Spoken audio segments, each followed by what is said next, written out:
All right, so we got stranded. Well, not stranded. Well, we got held up while we were doing things, and now it's dark outside. But I have laundry on the line, and it's trash night, so we got to get the trash out. So we got to have the outside light on. The lady's already outside, so the outside light is on.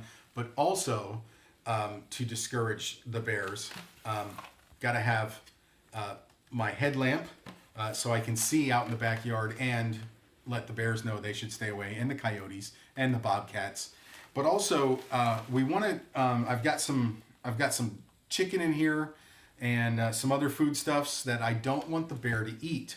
I don't want it to tear apart our trash, and then I have to clean it up before the trash guys get here tomorrow. So, little trick I learned last year is bleach. Use bleach. Just pour it on top, and miraculously the bears just leave it alone. So, I'm gonna go out, get the laundry, put the what's that stuff called? Oh yeah, put the trash out. See you later.